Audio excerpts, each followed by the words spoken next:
Good morning or good afternoon, fellow squids, and thank you for joining us for another round of DeFi news and education and content. Today we have Corey Kaplan from the Dolomite Money Market Protocol here to have a conversation about both Dolomite and the space at large. So Corey, thank you so much for joining us. Thank you for having me here. It's a pleasure. Nice to have you on. So before we start talking about protocols and building forward, let's take a moment to look back and reflect on what I'm going to now dub, let's say, the money market V1. And so I don't know, Corey, if you want to call this Aave or any of the original money markets, but what were the issues and the inefficiencies and the problems that you and the builders of Dolomite were seeing before Dolomite was a thought in your head? Yeah, well, just kicking off, we've been in the industry for quite some time, mainly building in the Ethereum ecosystem since 2017, 2018. So we've seen early iterations of peer-to-peer lending that eventually emerged into the true version 1 money market protocol, which I would consider to be Aave and Compound, or originally that was ETHLend and Compound, before ETHLend migrated to become Aave. And the major breakthrough they had was this person-to-pool model where you can essentially deposit crypto in, borrow against a pool, and they used a interest rate function in order to algorithmically decide what your interest rate should be for this loan that you have. And the interest rates would slide around depending on where the supply and demand curve would move around. This was a big breakthrough because you didn't need to worry about finding a particular person to underwrite a loan for you. Rather, you can just go to this pool full of money and say, I have equity. I want to go borrow against that equity, and you can do it no problem. And this is a really important breakthrough, but at the time, DeFi didn't really exist so much as a term yet. It was still called open finance. We didn't have as much of a pure on-chain ecosystem, and we were still looking at a very different liquidity environment than we have today. So some problems that didn't exist back then started to emerge over time, which I'm sure we'll talk about. And then we also have some new considerations as the DeFi ecosystem emerged and we saw this evolution take place. Yeah, super interesting to hear. Super interested to hear what new problems began arising as the ecosystem evolved, and very interested to hear what it's like to build concurrently as you're identifying those problems. But before we get there, very clear that if by its very nature, right, crypto began and crypto lending began in a peer-to-peer model. And then, as you say, we have this breakthrough innovation of pool to peer, and that has kind of unleashed what we have today. But I wonder, can you kind of reflect a little bit on, is this pool to peer model a true innovation that finance has never seen before? Or do you think that it really deserves to be looked at as an allegory to something how banks do loans, or how any centralized entity that concentrates collateral issues loans? I think that there's sprinkles of innovation in there, and it's more so the choice of technology and how things came together, as opposed to looking at the entirety of the system of Aave or Compound and saying that they were then themselves entirely innovative. So what I mean by this is the pool to peer model. Of course, you could look at a bank and think of the bank as essentially a pool, and you, the customer, go there with a valid form of equity. After vetting out whatever collateral you're putting up, they'll go underwrite a loan for you. The innovation here was just combining some of the really neat quirks of smart contracts and the EVM in order to take that process and streamline it like crazy. Think of back to when the original Model T Ford was created, when cars were first invented. It wasn't the first car invented, but it was the first one to really streamline it, and the streamlining of it was the innovation. That was the part that made it really cool and widely accessible. So we could take this concept of banking and make it 10 times or orders of magnitude easier to access and easier to use then. Yeah, and I think there's also something, to answer my own question, I think there's something inherently different about what we're talking about, because at the end of the day, with a bank, it's still someone deciding whether you get the loan or not, right? And that's not necessarily related to the collateral. It's based on who you as a person are.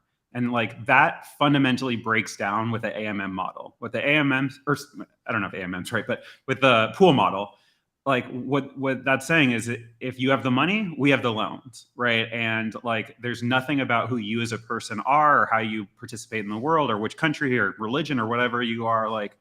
You have it, you know that is what permissionlessness means. Yeah, it's a beautiful thing. Indeed. Yeah. So okay, so let's talk about Dolomite, but can you put us in context of timeline wise here? So when does the idea of Dolomite and the team start forming?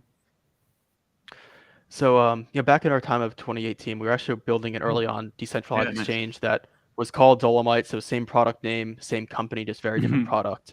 And we were working closely with the Loopring team, nice, cool. which at the time you could look at them as a pseudo Uniswap protocol, but with this big asterisk of them also building out this order matching engine technology. We found ourselves working closely with their team, building out an early version of a Loopring based exchange that was called Dolomite. And we ran that until about the middle of 2021. At which point we decided to spin that down in favor of building this new version that we have today, which, like I said, same product name, but very different product. And that product that we have today is that next generation money market platform. Okay, so I gotta ask, man, I gotta ask, like, what was it like working with Loopring during the mania? Intoxicating to say the very least. Like, actually, can you describe the mania for anyone that has a life and doesn't live on Reddit? Yeah, there was also a lot more activity on Reddit at the time for that mania, but Loopring, they created their token in about the summer of 2017, and by December of 2017 they had like a really, really crappy MVP in place, just like showing off what their version 1 could do. And at the time my co-founder and I had gotten rugged one too many times on a centralized exchange, and we decided that enough is enough. We're going to go look for something to go fix this problem, and we stumbled upon Loopring and found their team to be really excited by the technology, technologists at heart, predominantly engineers, and really just heads down working. And that really jives well with us. So what we did to get started working with them, just to showcase our enthusiasm and put our best foot forward, was look at their list of bounties and start working on something. We didn't ask for money, didn't ask for support. We knew that we can get started on some of these things because they were well within our wheelhouse, and we just started working on it. By the way, for all you builders out there, there's a lesson in that. Yeah, and the lesson with it is keep in mind 2017, December, it was still peak mania.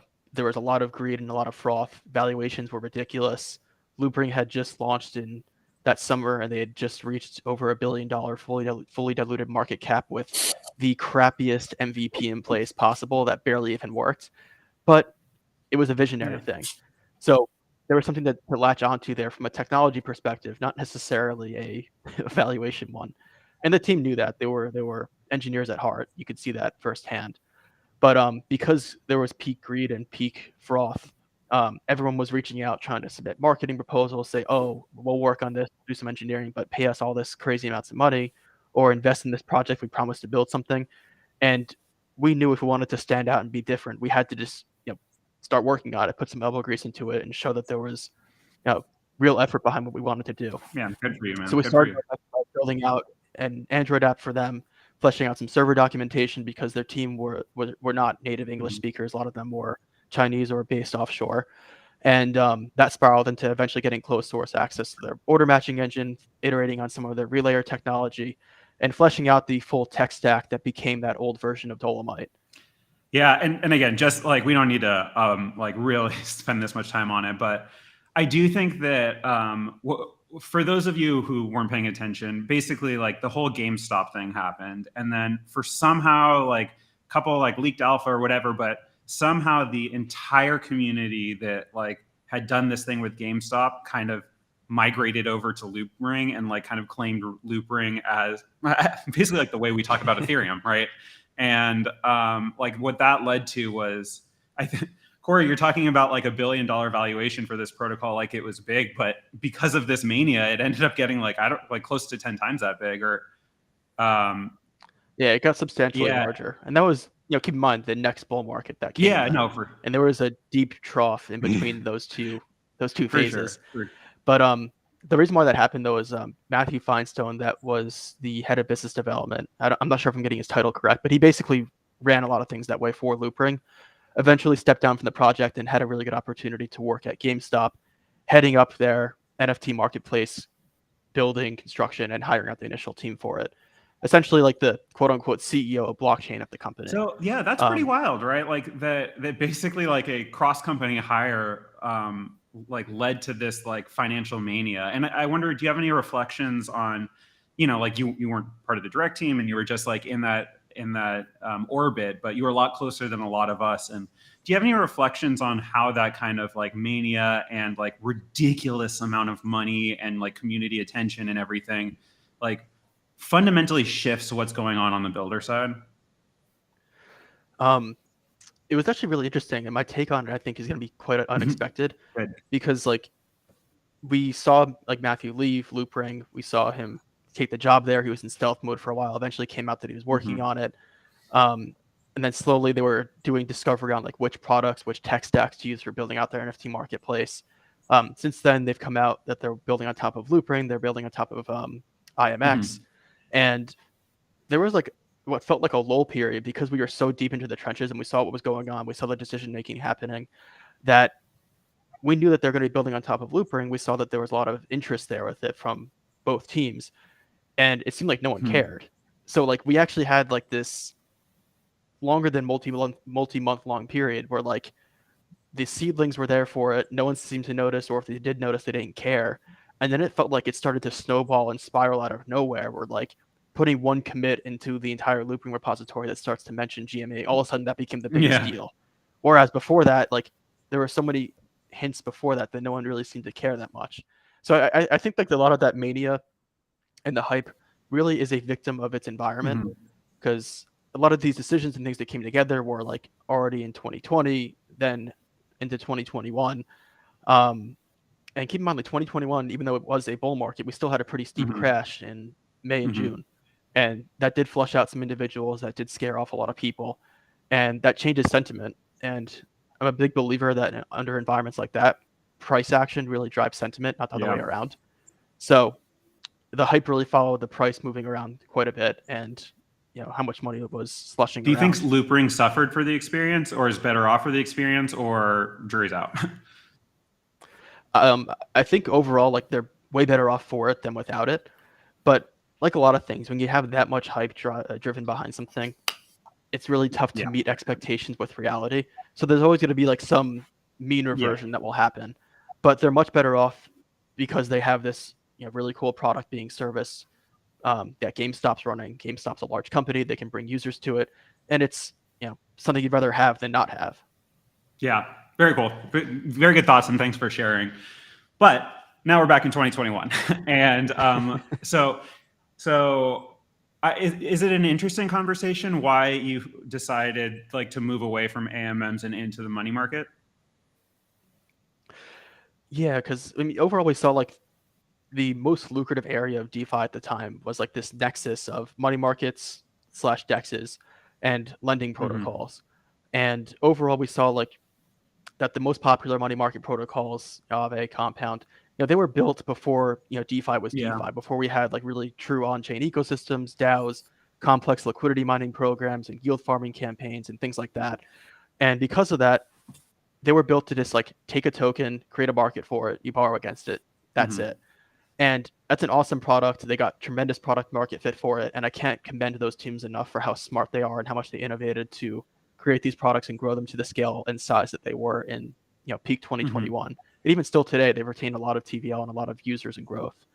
But what we've learned since then was DeFi, the liquidity mining programs were only becoming more complex, and a one-size-fits-all approach of what you do with those rewards doesn't necessarily work too well. And so something you might notice is a lot of like the popular money market protocols like Aave and Compound, they don't really work with a lot of interest-bearing tokens or tokens that have complex liquidity mining programs behind them. The most complex asset they work with is probably staked ETH, and they basically made a staked wrapper for it. So that's non-rebasing. And that's fine. That makes a lot of sense. They did a really good job working with it. But as you go deeper into the DeFi ecosystem, and if you want to look at the Arbitrum ecosystem with like GMX, with GLP and whatnot, those assets produce really tangible rewards. They're substantial. And just taking one approach with it doesn't necessarily make the most sense, where you want to just either auto compound them or reinvest them back into a position or do something else with them entirely. And we wanted to build a money market protocol where it felt like an extension of your wallet, but still had the look and feel of almost like a centralized platform because it has a very unified user experience.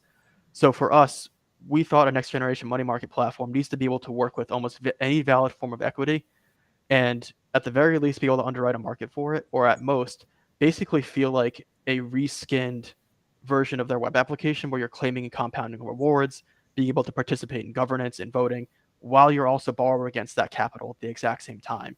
So we feel like an extension of the application you were using beforehand, Yeah.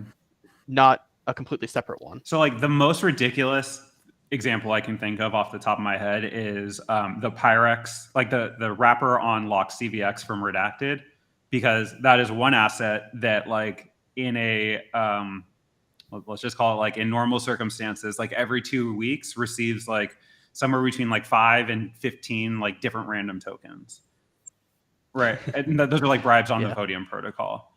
And so I guess how would, assuming everything is all integrated and scaled up, and we don't need to talk about that, like just theoretically, like how would I interact with Dolomite with that kind of asset? So the first thing you do is take the asset and deposit into the protocol. You get a balance for it. And with that balance, we call it a Dolomite balance. And essentially that's your virtual liquidity. You can do whatever you want with for it. And so one of the innovations we brought to the table with our design is this virtualization layer, where you have virtual liquidity that you can use to go borrow against and do whatever you want with. But then the actual hard assets that are deposited, we can essentially whitelist what things you can do with them in order to be able to participate in rewards ecosystems or do things natively with those assets, the actual hard ERC20 tokens. So to look at the actual borrowing side of the table for a moment, let's say deposit $100 worth of these tokens. You can go to the borrow page, and then you can open up as many isolated borrow positions as you want with those assets, running different strategies, leveraging up, hedging, just going and taking a classic over collateralized loan. Really, the options are up to you then. But while those assets are split apart into potentially 1, 2, 3, 5, 10 different positions, the entirety of those assets can actually be used to participate in the rewards ecosystem then. Claim them, send them right to your wallet. If some of those assets that you're claiming are supported on Dolomite, you actually can put them into your Dolomite balance, then leverage them on there. The option's really up to you then.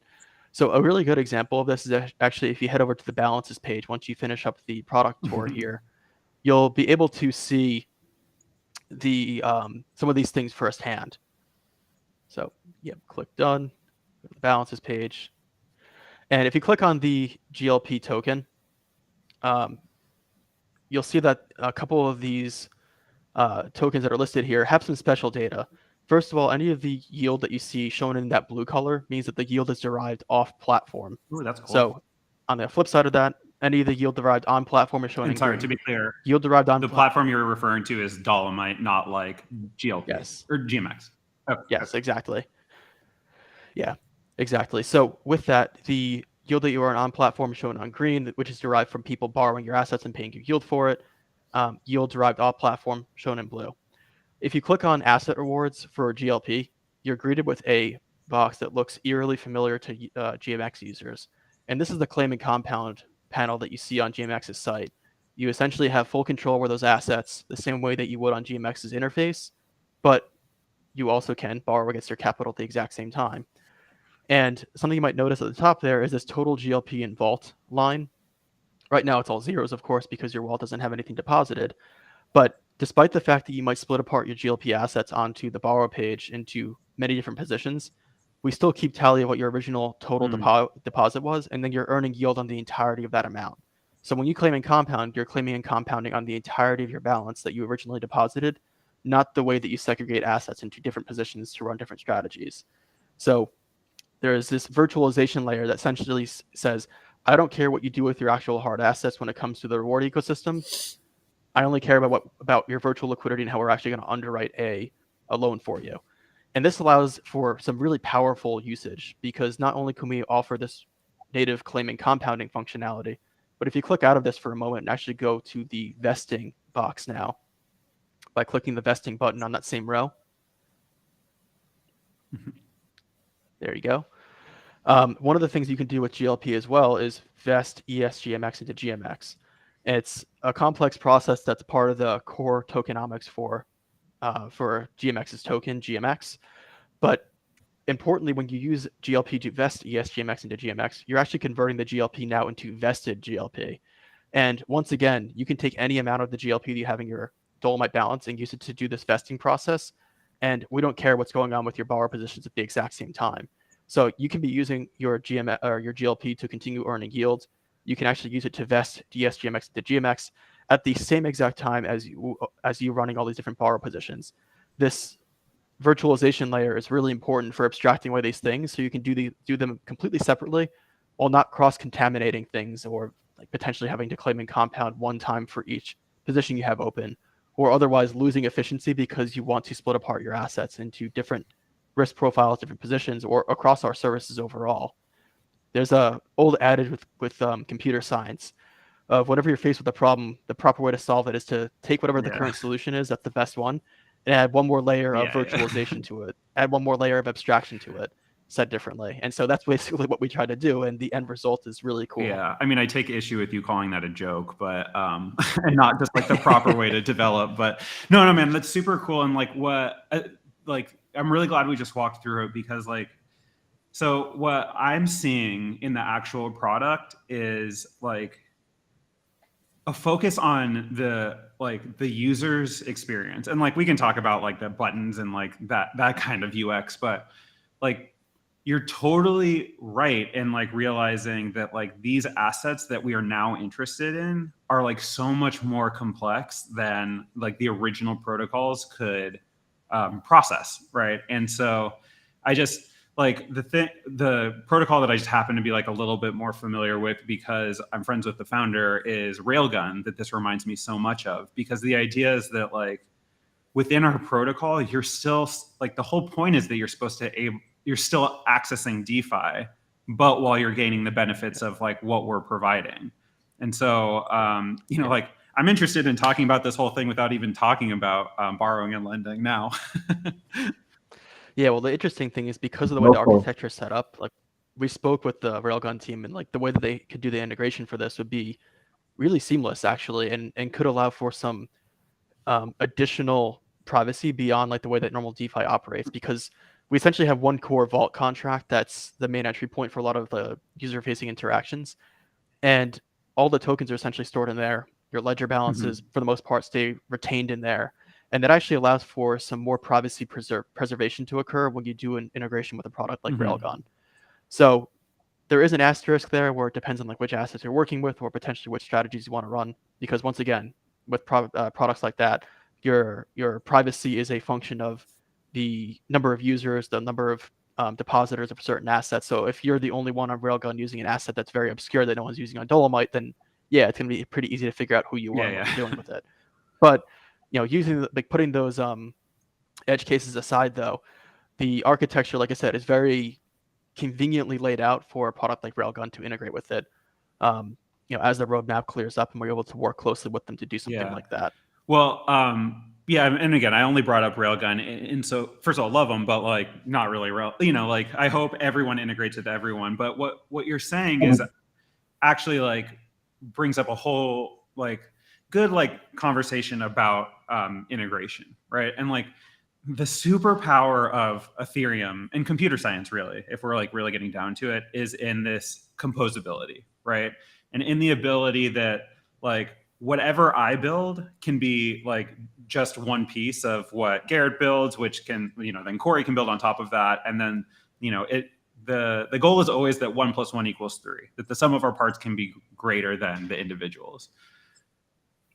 Now, in crypto world, every single time we integrate something, like we're in like the thing that makes it different from regular computer science is like inherently everything touches money. And that means inherently everything comes with a risk that if it doesn't work right, then it's not just like, oh, you need to restart the process. It's like something happens to money.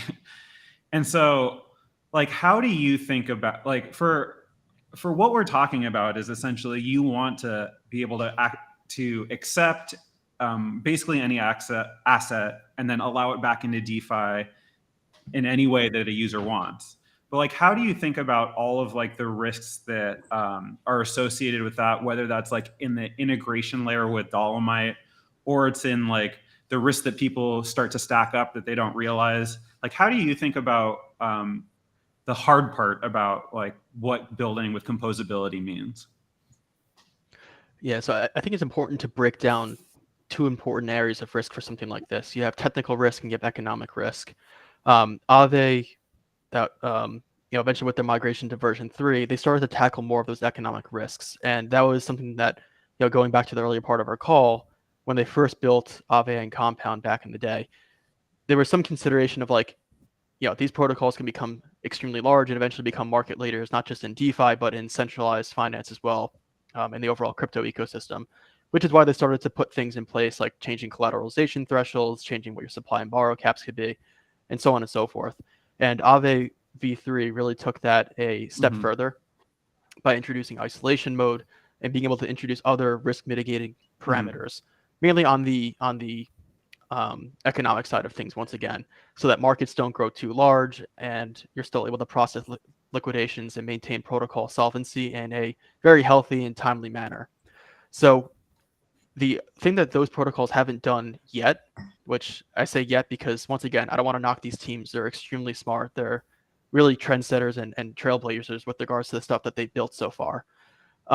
Is they really haven't tackled technical risk all that much, because that's a really tough one to really get a handle on.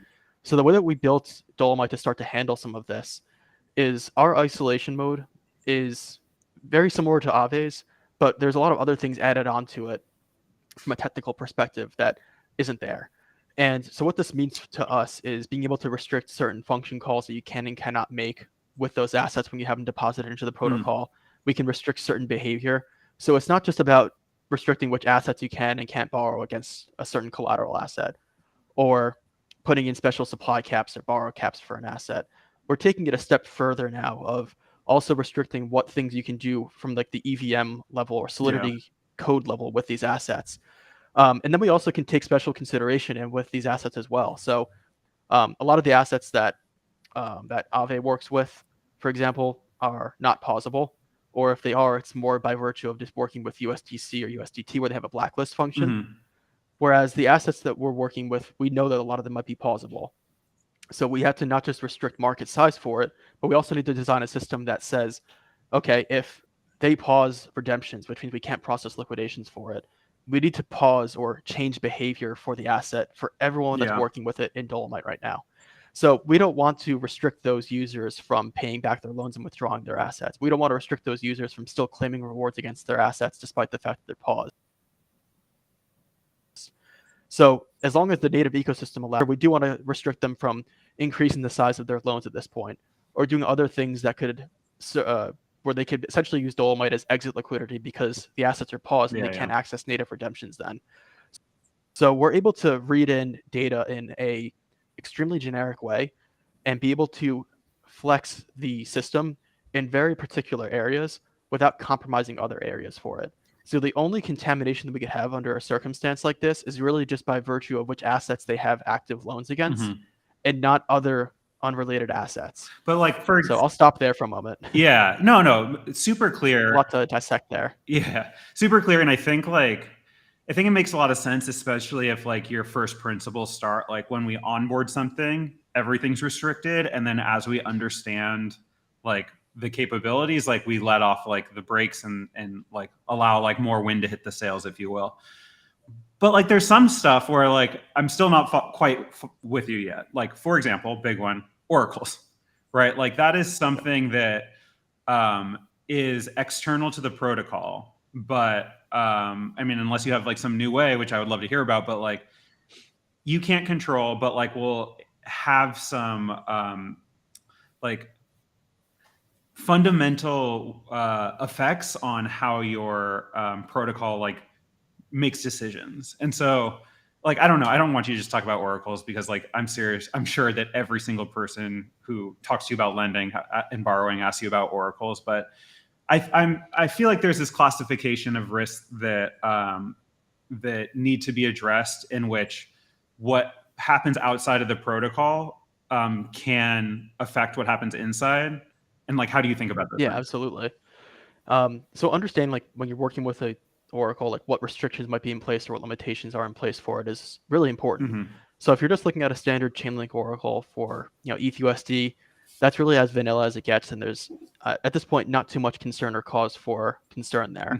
Some people that are harsh critics of Chainlink they might have valid criticisms of it, but from our perspective, it's one of the best systems in place to put in a proactive price feed for reflecting the true market price of an asset, Agreed. as opposed to a reactive one that you might see with TWAPs and whatnot. Mhm.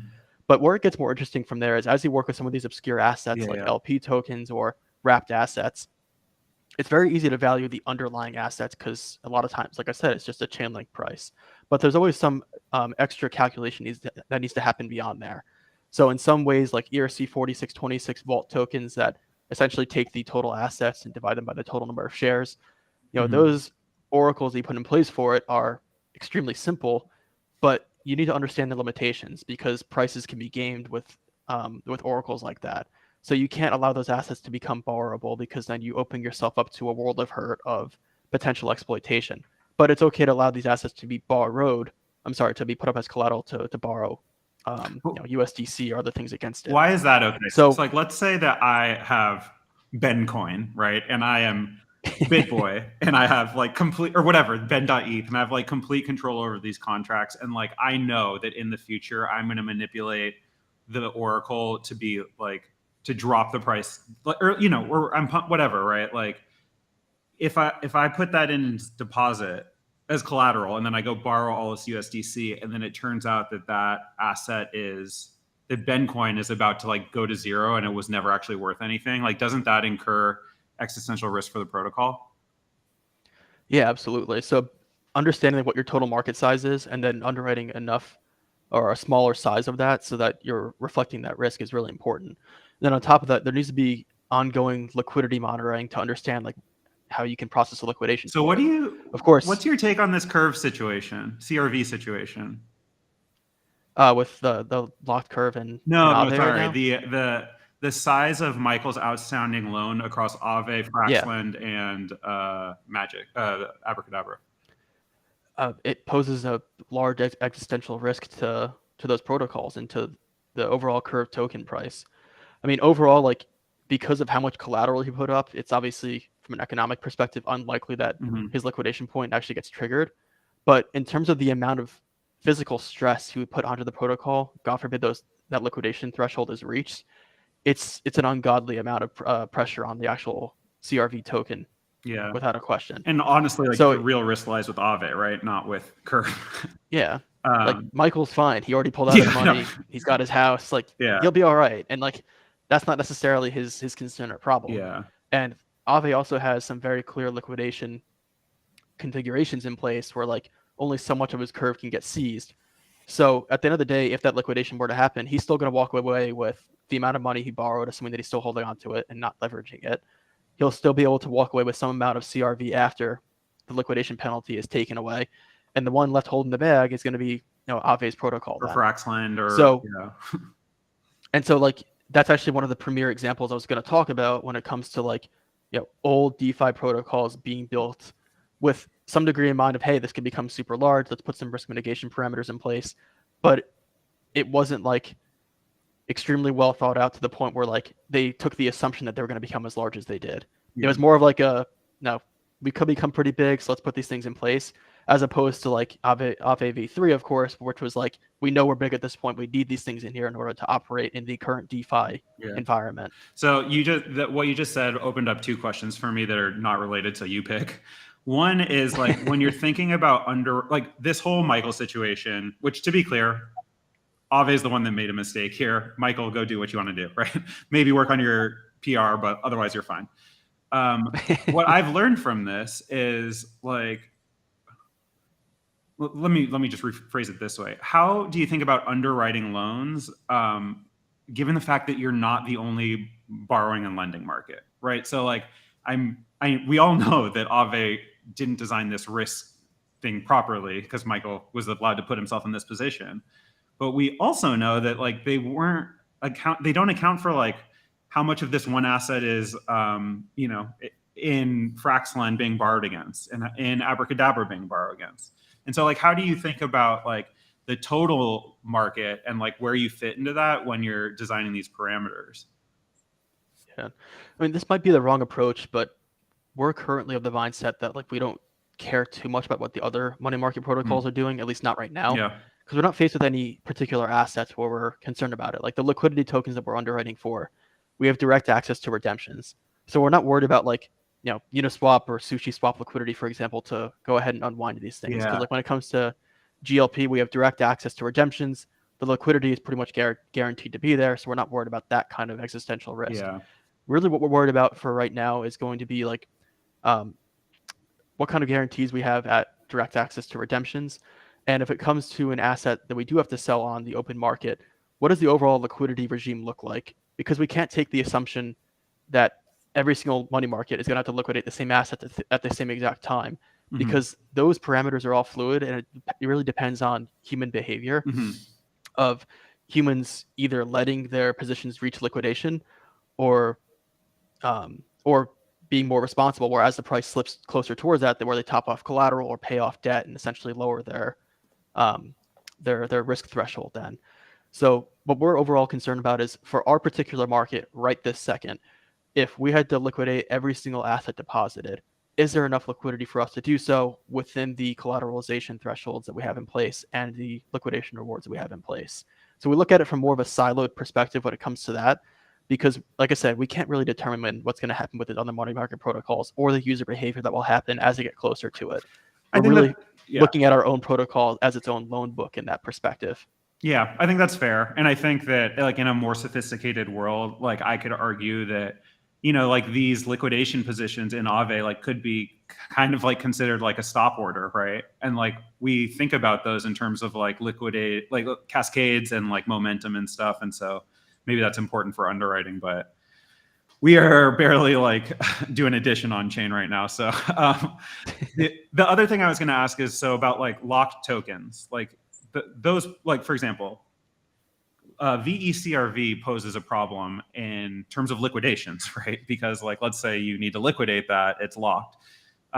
Do those types of tokens just are they like a category that say if you lock them within our system, like we'll allow you to use them, but you can't borrow against them? Or like, do you account for that in some way that allows that to be part of your your collateral balance? Yeah, so we still can't break the laws of physics. We need to make sure that they are tradable in some way where we can recoup value in case you do go underwater. That's going to be like a bare bone essential we have to we'll have to always retain. But provided that like some assets start to introduce break mechanisms for these locks, or there is a way to transfer value to have a liquidator assume your position and pay off debt for that user, then we could start to explore those kinds of things. So we started to see this where like some of the more modernized VE systems will introduce some mechanism for breaking a lock, albeit at a steep penalty. And so like that starts to introduce some new possibilities for money market protocols like us, where you can do this really cool paradigm of, we already spent some time talking about it from GLP, but now we can put on our VE hats for a second and talk about locking our tokens to get a VE lock, participate in governance, continue bribing, accumulate rewards from it, but you're also borrowing against all that liquidity at the exact same time. So now you have all this dormant equity unlocked. So it's a really neat concept where you have, like I said, an extension of the original application that you were using, but now we offer all this extended utility that you didn't have access to beforehand while still retaining control.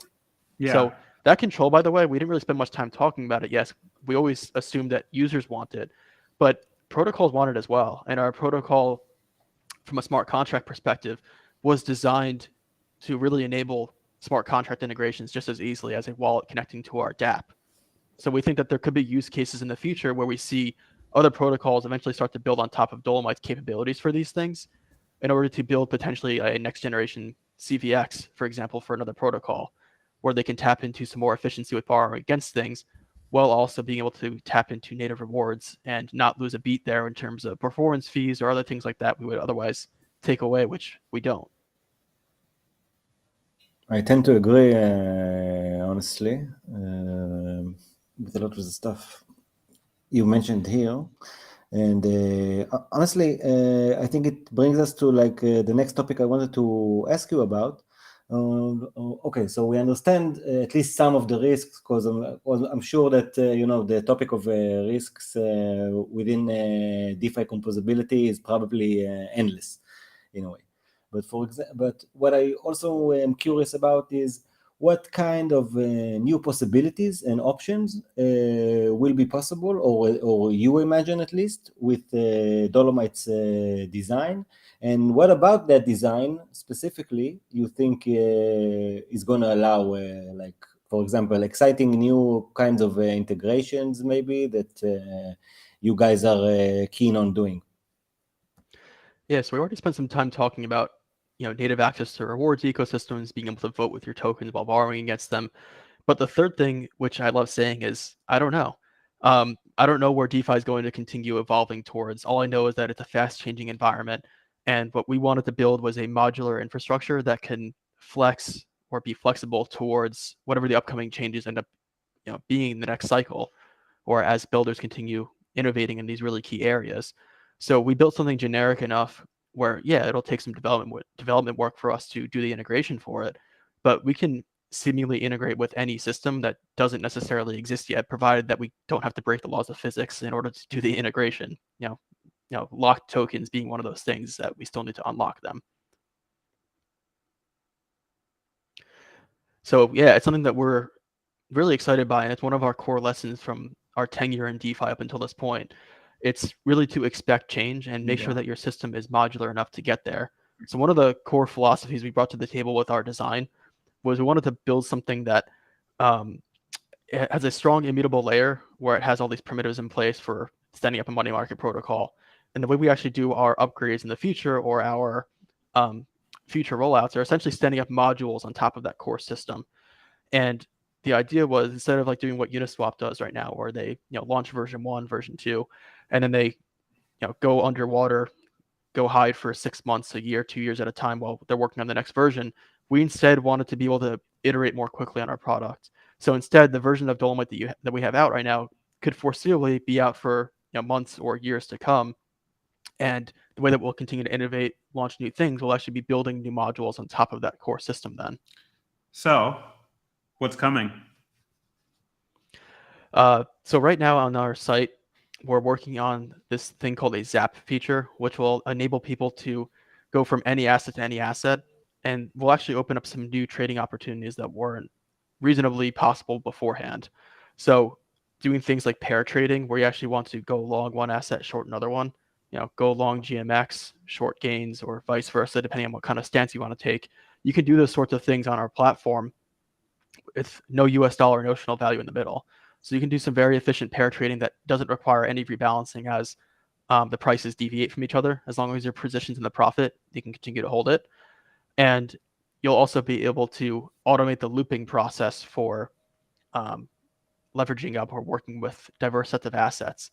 One of the core use cases we've seen on our product so far is more sophisticated players depositing GLP and either hedging against the price exposure while pocketing the yield, or going full degen and essentially borrowing USDC against it and looping up their exposure over and over again. So we'll be able to, with this Zap feature, automate that entire process. So you don't need to do the looping process over and over again in order to achieve some target leverage. And this will pave the way for us to flesh out this larger vision of becoming a more robust portfolio management platform. Something we don't really talk about that much yet is there's a lot of core pieces of centralized finance that are out there that people know and love and use every single day: stop losses, take profit, incorporating sophisticated strategies using an API integration and whatnot. But that doesn't really exist on platforms like Aave, bare bones money market platform. You got to monitor your liquidation levels, and if you're out having a picnic with the family and you're going to get liquidated, there's nothing you can do to stop that while you're away from the computer or your phone. So we want to integrate more features to allow you to dynamically open and close positions, rebalance your portfolio as not just prices change, but maybe price ratios change or interest rates change, because you might be running certain strategies that are taking certain assumptions. And we want you to be able to capture these assumptions and say, if this assumption changes, then adjust my position accordingly. Yeah, super awesome. And for those of you that aren't in the lingo, Zap is just this term that basically means you can use smart contracts to automate complex multi-step processes, so that the users just experience it deposit ETH and then get the position Corey was talking about, or get maybe do 10 trades and then a leverage position in a borrow, or whatever, right? And so, yeah, I mean, like I'm a huge, like coming full circle. I'm just a huge believer that like we're building world-changing tech, and we're building like the coolest, like most intricate, like amazing thing I've ever worked on in my life. But like, it's too much. It's too complicated. It's too hard. And like the way to turn this into like a passion project for all of us to like truly the world computer is like, we need to abstract away this as much as possible.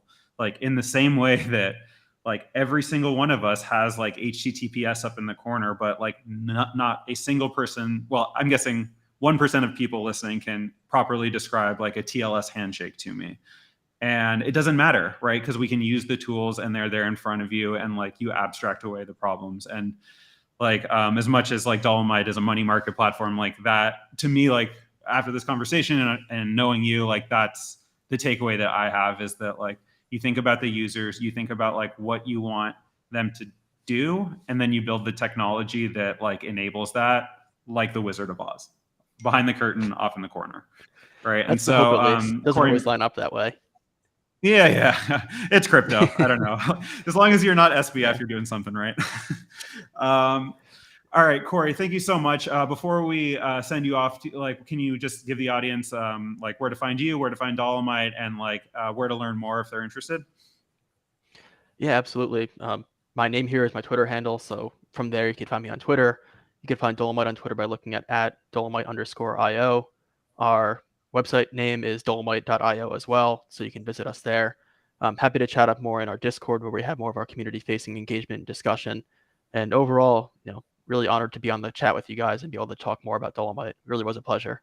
Yeah, man. No, 45 minutes with you is like better than 4 years of university education. Great stuff.